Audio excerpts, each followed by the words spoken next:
코리안리라는 회사가 있습니다. 보험사가 다시 보험을 드는 그런 회사인데요. 이런 회사를 재보험 회사라고 합니다. 우리나라 재보험 업계 1위인 이 코리안리의 오너가 일가인 원창현 씨라는 분이 있습니다. 이분이 유명해지게 된 건 이 거대 기업과는 좀 무관한데요.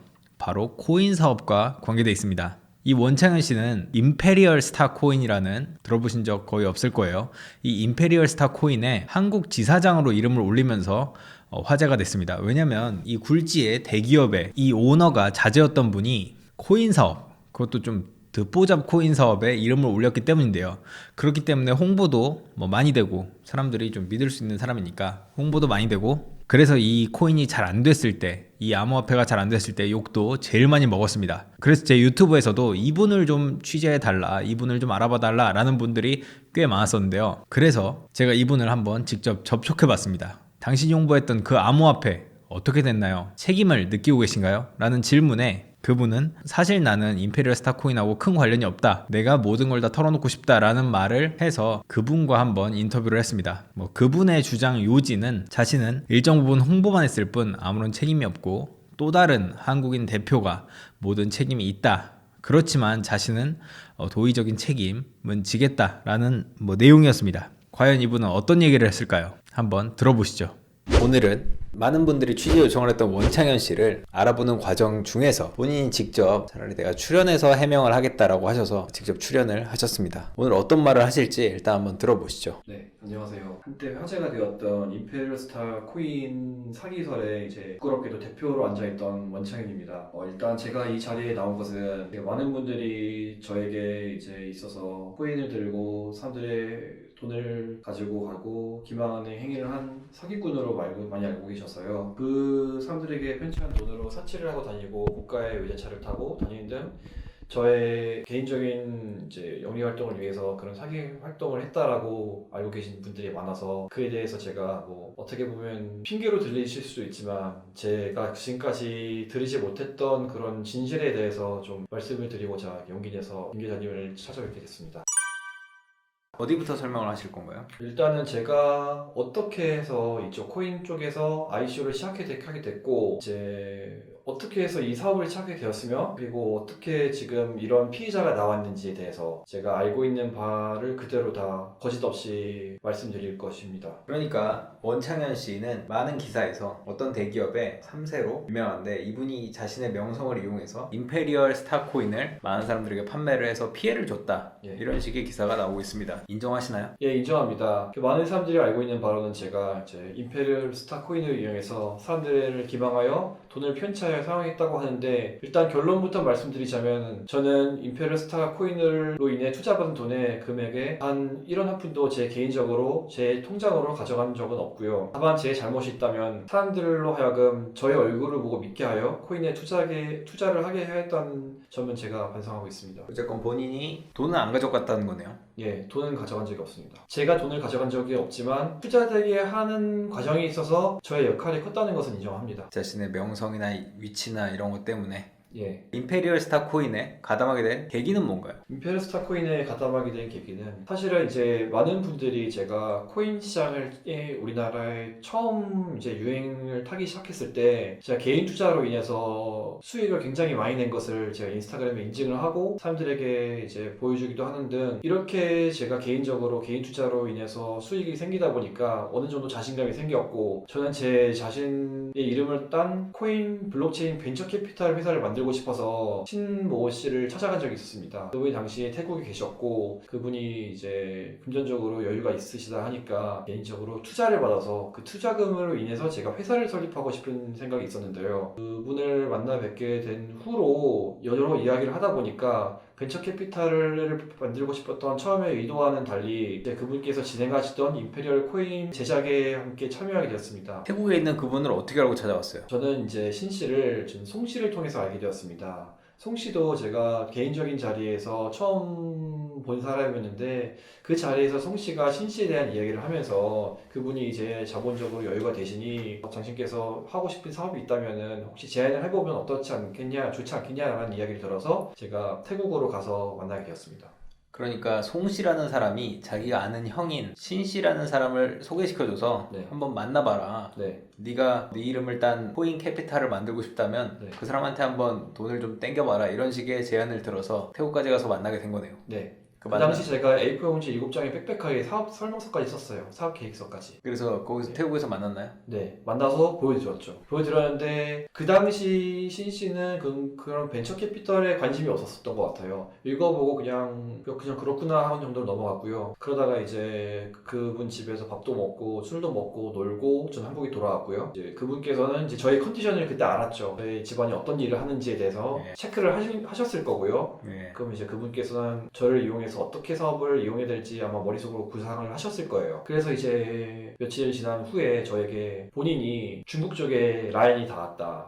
네. 중국 쪽에 이제 크리스라는 친구랑 라인이 닿는데 그 친구가 중국에서 영향력이 굉장히 있고 관시가 좋아서 그 친구를 끌어들여서 함께 사업을 해보자. 그래서 그 친구가 이제 주변 인맥들이 이제 카지노 하시는 분들도 있고 이런 온라인, 오프라인 쪽 카지노 연관된 분이 많으시니까 그쪽에 이제 라인을 이용해서 우리는 코인을 만들어 보자. 라는 제안을 했습니다. 그게 언제예요? 신 씨를 처음 만나게 된 건 2018년 4월에서 5월경이었고 제가 임페리얼 스타 코인 관련해서 같이 사업을 진행하게 된 것은 6월에서 7월경이었습니다. 그래서 그 크리스라는 사람과 같이 만나게 됐나요? 신 씨와 저 그리고 신 씨와 크리스 사이의 브로커와 함께 중국으로 넘어가서 크리스를 만나게 되었습니다. 브로커라고 해도 대신 실제로 브로커예요? 실제로는요. 네.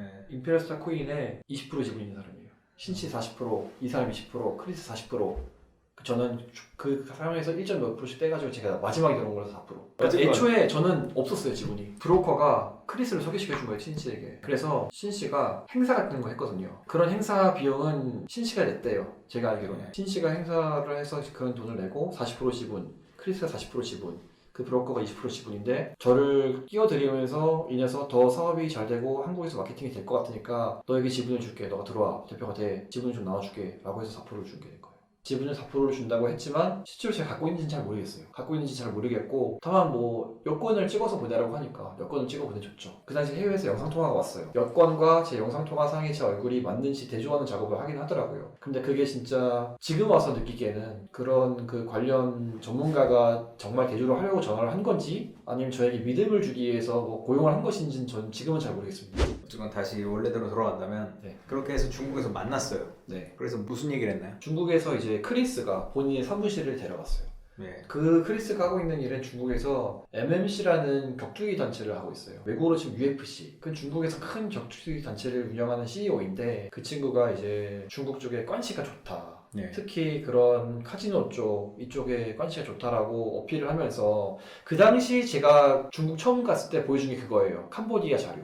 네. 캄보디아 부지 사진이 황폐화되어 있는 사진을 보여주고 이게 개발되면 어떻게 되는지 블루 프린트를 하죠. 청사진을 보여주고 거기서 우리 임페리얼 스타 코인이 어떤 위치를 할 수 있는지에 대해서 설명을 엄청 길게 했어요. 캄보디아 부지에서 일어나는 카지노 사업과 이쪽은 본인이 중국 쪽 본인이 인맥이 닿아 있는 관시로 인해서 그 사람들이 운영하는 곳이고 본인이 이쪽에 연결고리가 있기 때문에 본인을 통해서 같이 사업을 하면은 임페리얼 스타라는 코인을 이 캄보디아에 얹어서 활용할 수 있다라는 사업 설명을 저는 중국에서 들었습니다. 그리고 그때 이제 제가 믿음이 생겼는데 그러고 나서 한 1주, 2주 뒤에 정확히 위치는 기억이 안 나요. 홍콩이었는지 마카오였는지 그 중에 한 곳에서 세계 카지노 엑스포라는 게 열려요. 거기서 크리스가 이제 부스까지 잡은 거예요. 기존에 있는 본인의 지인이 운영하는 온라인 카지노 플랫폼을 전시를 하면서 거기다가 또 이제 캄보디아까지 전시를 한 거예요. 책자까지 만들었어요. 엄청 두껍게, 고급스럽게 해서 그 책자의 내용을 보면은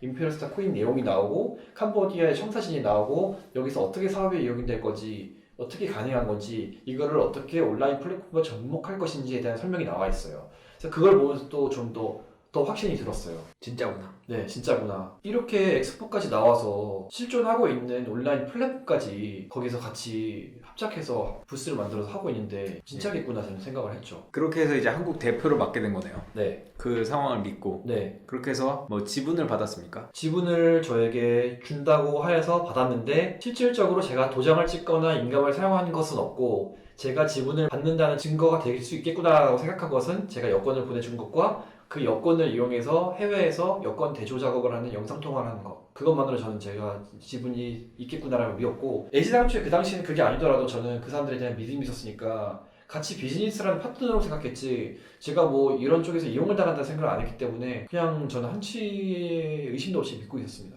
예. 그리고 그렇게 해서 믿고 이제 사업을 하게 됐다. 예. 그러니까 뭐 계약서도 안 받고 네. 그 법인이 실제로 있는지 없는지도 모르고 네. 그 법인은 어디 세웠는데요? 애초에 맨 처음엔 몰타에 세웠다고 했다가 예. 그 후에 그 몰타뿐만 아니라 그런 여러 국가가 있잖아요. 예. 그 다른 국가로 옮겼다고 들었습니다. 뭐 케이만이나 예, 파나마나 그 중에 하나였어요. 예. 좀 오래돼서 기억이 안 나는데 그 중에 하나입니다. 그렇지만 그 법인의 뭐 등기를 받다거나 이런 적은 없었고요. 그건 없습니다. 그 부분은 예. 제가 말하기도 솔직히 그 당시에 조심스러웠던 게, 실질적인 대표가 제가 아니고 크리스이고, 크리스와 신치가 실질적인 대표잖아요. 지분자이고. 예. 그런 상황인데 제가 큰 지분을 갖고 있는 것도 아니고, 제가 회사를 만든 것도 아니고, 사업을 진행하는 것도 아니고, 사업의 설명회나 이런 것들을 제가 투자를 해서 제 돈을 가지고 투자한 것도 아닌데, 제 입장에서는 어떻게 보면은 4%의 지분에 대한 간된다는 것이 어떻게 보면은 저에게는 분수에 맞지 않게 벅차다고 생각을 했어요. 왜냐하면 저는 이게 그래도 그런 많은 자료들을 보고 온 입장에서는 된다고 생각했기 때문에,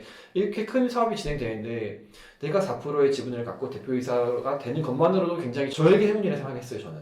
뭐 그리고 네. 딱히 투자금도 없으니까 나쁠 거 없다. 네. 라고 생각한 거죠. 너무 단순하게 당시에는 네. 너무 순진하게 생각을 했다. 네. 저는 오히려 제가 이거는 오히려 나에게 온 기회야. 내가 뭐 왈가왈부하면서 따지면서 일일이 팩트를 체크한다는 것 자체가 어떻게 보면 그분들 입장에서 더 버릇없어 보일 수 있고, 내가 너를 이렇게 생각해서 써줬는데 넌 왜 우리를 의심하냐? 라는 생각이 들게 할 수 있다고 생각해서 조심스러워서 한 번도 물어본 적이 없습니다. 후회하시나요? 저는 그냥 그 2018년 여름부터 지금까지의 일을 할 수만 있다면 싹둑 잘라서 다시 시작하고 싶어요. 어쨌건 본인이 한국 대표라서 사람들이 많이 투자를 했습니다. 네, 맞습니다. 그리고 열심히 홍보도 하셨죠. 저도 제가 한국 대표로 앉아있음으로 인해서 사람들이 저에 더 많이 투자할 줄 알았고, 그리고 제가 가지고 있는 백그라운드 자체가 더 큰 마케팅의 파워가 될 줄 알고 했습니다. 잘못되면 책임질 생각도 있었나요? 솔직히 말하면은 잘못된 생각조차를 진짜 0.1g도 해본 적이 없고, 이게 사람들에게 피해를 입힐 거란 생각조차도 단 1%도 해본 적이 없습니다. 저는 가만히 있음으로 인해서 아무 이런 사업을 벌이지 않았으면은 그냥 남들에게 있어서는 귀한 집안의 자제이고 회사를 다녔던 사람이고 이런 사람인데, 제가 왜 잘못될 줄 알았으면은, 제가 이런 상황에 대해서 고통받을 걸 미리 알았으면 제가 왜 이런 일을 했을까요? 제가 얻는 것에 비해서 실이 훨씬 크고, 저는 평생을 가도 지워지지 않는 명예의 큰 흠을 얻었는데, 제가 이런 명예의 흠 때문에 제가 정말 편탄하게 잘 살고 있던 삶을 포기하고 제가 그 리스크를 질 만큼 제가 그런 선택을 했을까요? 저는 절대 잘못될 일이 없다고 믿었기 때문에 한 행동이었습니다. 어쩌면 그것도 잘못된 거죠. 잘못된 거였죠. 뭐 만약에 그게 진실이라고 하더라도 그거는 네. 잘못됐다고 저는 생각합니다. 네. 어쨌건 그런데 사람들은 궁금해하는 게, 그렇게 그 말씀하신 대로 좋은 집안의 자제가 돈이 없어 뭐가 아쉬워, 왜 그런 일을 들어갔냐, 왜 구설수에 스스로 올랐냐, 네. 사람들은 이런 걸 궁금해하는데 네. 어떻게 생각하시나요? 말씀드리겠습니다. 제가 아까도 말씀드렸겠지만 제가 이 사업을 하기 전에 저는 개인 투자로 사실 돈을 많이 벌었습니다. 그래서 저는 사실 욕심이 생긴 상태였어요. 이런 코인 쪽 일로 돈을 많이 벌 수 있구나. 욕심이 생긴 상태에서 저는 이런 사업을 제안을 듣다 보니까 더 제 꿈이 커진 거예요. 그럼 더 큰 돈을 벌 수 있겠다. 내가 정말 열심히 사업을 뭐 10년, 20년을 해서 벌 수 있는 돈을 지금 이 사업을 해서 큰 돈을 벌 수 있다면 안 할 이유가 있을까? 라는 생각이 너무 커지다 보니까, 반면에 반대로 될 수 있는, 그럼 이 사업이 잘못됐을 경우 어떡하지? 라는 생각을 못 한 거예요. 너무 저는 그때 어떻게 보면 꿈에 젖어서, 결국은 잘못된 일이지만 성공한 사례들을 보면서 저도 나도 이렇게 성공할 수 있겠구나라는 생각만 한 어떻게 보면 정말 허황된 꿈을 꿨습니다. 근데 그렇게 좋은 집안 자제면은 뭐 돈이 필요한 것도 아닌데 왜 그렇게 어두운 경로로, 사실은 그렇잖아요. 예. 뭐 이게 제대로 재산이라고 네. 뭐 인정이 되냐 안 되냐도 네. 논란이 있는 네. 그런 곳에 가서 ICO를 하고 있느냐, 뭐 이런 얘기가 있잖아요. 사실은 그 부분을 사람들이 가장 궁금한 게 그거예요. 너는 왜 집에 돈도 있고 뭐도 있고 하는데 왜 굳이 나서서 리스크가 있는 그런 사업을 하냐 이건데, 사실 제가 저희 집안 회사를 4년 동안 다녔어요. 4년 동안 다니면서 그만둔 이유가 제 적성에 맞지 않는 일이기도 하고 제가 꿈꾸는 그런 미래의 삶이 아니겠다는 생각이 들었어요. 회사를 다니면서 제가 20년, 30년, 40년을 다니겠지만 다니고 난 후에 제가 높은 자리에 올랐을 때 과연 제가 나중에 과거를 후회하지 않을 자신이 있을까라는 생각이 들었어요. 물론 그 높은 자리에 올랐을 때 명예라는 것은 정말 어떤 것과도 바꿀 수 없는, 모든 사람들이 원하는 그런 자리에 오르는 명예겠지만, 저는 그 시간 동안을 제게 맞지 않는 일을 함으로써 행복해하지 않는 삶을 보냄으로써 얻는 명예가 과연 그 지난 시기를 후회하지 않을까라는 생각이 들었는데, 왜냐하면 저희 지금 작은아버지께서 사장으로 계시지만 사장으로 올라가보실 때까지 34년을 근무하셨어요. 평사부터 올라오셨단 말이에요. 저희 회사는 처음부터 상부 자리, 전무 자리 이렇게 주지 않아요. 모든 다른 사람들과 똑같은 자리를 밟고 올라가거든요. 다만 자리가 보장되어 있다는 것 뿐이죠. 그래서 저는 그 자리를 밟아옴으로 인해서 명예를 얻었을 때 그게 후회하지 않는 삶을 살지 않을 수 있을까라는 생각에서 첫 번째 의문을 가졌고, 사실 저 돈 좋아해요. 돈 좋아해서 사치도 좋아하고 쓰는 것도 좋아하고 맛있는 것도 먹는 것도 좋아하고 좋은 데 가는 것도 좋아하는데, 사실 제가 그 제 집안 회사를 다님으로써 얻는 수익으로서는 제게 만족이 되지 않았어요. 월급이. 네, 월급이 만족되지 않았어요. 그런데 회사를 다니고 있는 중에 제가 코인 투자를 했는데, 개인 투자로서 제 월급으로 받을 수 있는 몇십 년에 달하는 돈을 1년 만에 얻고 나니까 확신이 쓴 거죠. 아, 그러면 금전적으로는 내가 훨씬 더 큰 돈을 벌 수 있다. 그럼 명예는 어떨까? 그래, 명예도 내가 이 돈을 가지고 있으니까 다른 사업을 하면은 나도 다른 사업을 하면서 명예를 얻을 수 있겠구나. 더 내가 좋아하는 일을 하면서 살 수 있겠구나라는 생각이 들어서 그런 선택을 했는데요. 그럼 여기서 사람들이 궁금해하는 게, 코인 투자를, 개인 투자를 하지 않으면 가난하냐 물어보는데, 솔직히 말하면 맞았어요. 저는 제가 부모님으로부터 받은 돈이 지금까지 한 번도 없었고요. 용돈 받으면 대학교 때 한 달에 50만 원, 100만 원? 그게 받은 게 다였고, 월급은 정말 많았어요. 다른 회사들보다 훨씬 많으니까 저희 회사가. 용돈이 좀 많네요. 용돈이요? 예. 그러니까 뭐 그런 엄청난 집안 치고는 작지만 네. 뭐 그냥 일반 대학생보다는 조금 많다. 네. 월 50에서 100 정도 예. 받은 게 뭐. 근데 일단 제 주변에는 잘 사는 집안 자제들이 많잖아요. 예. 근데 그 자제들은 엄청 많이 쓰고 다녀요. 근데 음. 저는 코인으로 인해서 번 돈으로 처음 람보르기니를 사기 전에 1억 원 정도 되는 차를 타고 있었거든요. 그 차는 제가 월급으로 리스를 하면서 탄 차고요. 월급은 많았어요? 월급은 지금 저희 금융계통에서 1위죠, 저희 회사가. 제가 나올 당시 주임이었는데, 주임이 이제 인센 이것저것 다 하면 1억 정도 됩니다. 그래서 그 돈으로 이제 그런 삶을 영위할 정도는 되었는데, 제 욕심은 더 컸어요. 더 많은 걸 하고 싶고. 주변이 그렇게 좀 사치스러운 걸 보니까. 네, 보니까 그 당시에는 제가 인정하는 바로는 저 돈 좋아하거든요. 명예도 좋아하지만 돈도 좋아하고, 저는 제가 누리면서 사는 걸 좋아해요. 그런데 월급으로는 뭐 제가 원하는 삶을 살 만큼이 안 되니까, 그런 와중에 코인으로 큰 돈을 벌게 되니까 눈이 뒤집혔죠. 평소에 집에서 제가 저에게 돈을 준 것도 아닌데 그냥 제 월급 가지고 사용을 하고 있는 상태인데, 어떻게 보면은 남들이 보는 입장에서 재벌 3세지만 제 입장에서 볼 땐 재벌 3세가 아니에요. 껍데기 뿐인 거예요. 저의 집안이 돈이 있고 저희 아버님이 돈이 있고 회사가 돈이 있는 거지, 그걸 제가 갖고 있는 건 아니니까. 제 입장으로 봤을 때는 어린 시절부터 제 지금까지 삶을 살아봤을 때는 그렇게 제가 사치스럽게 산 적이 없거든요. 그렇기 때문에 더 큰 돈에 속하는 상황이 발생했던 거예요. 그 람보르기니는 어떻게 그럼 그 개인 투자를 통해서 산 거예요? 네. 코인 투자로? 네. 제가 2017년 12월경 트론에 투자를 했는데요. 그 당시 시세가 0.1원이었거든요. 근데 그 당시 제가 투자를 하지 못했고 좀 눈치를 보다가 눈여겨보던 코인이었어요. 그러다 0.6원에서 7원 사이에 들어왔는데, 그 당시 제 투자금이 플러스 저희 어머니 투자. 어머니에게도 엄마 이런 코인이 있는데 틀림없이 잘 될 것 같아, 해보자라고 해서 어머니도 들어가시고 저도 들어가고 해서 그 돈을 가지고 그 트론이 0. 몇 원 하던 게 300원까지 올랐죠. 300배가 넘게 올랐네요. 네. 그 최고점에 파셨나요? 아니죠. 중간중간에 팔았죠. 중간중간에 팔고 처분 안 한 것도 있죠. 왜냐면 이거는 더 갈 수도 있으니까. 그러다가 300원 찍고 떨어지면서 판 것도 있고, 최종적으로 많이 폭락할 때까지 팔지 못한 것도 상당수 있고요. 근데 저는 워낙 그 당시에는 싸게 샀으니까 손해는 안 보고 무조건 이득을 볼 수 있었던 건데요.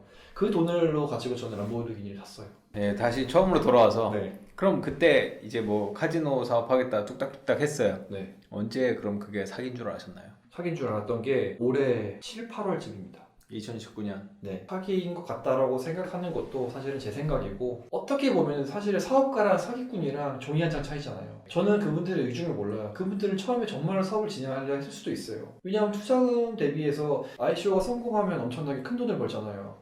그런 상황에서 그분들도 그거를 바라보고 일을 했을 거라 생각을 하는데, 단지 중간에 이제 코인 시장이 망가지면서 그분들이 어떤 생각으로 전환했는지는 모르지만 최악의 경우에는 이 사업을 놨을 가능성이 크다고 저는 생각하고 있습니다. 그동안의 투자금은 저는 어디 갔는지 모르겠잖아요.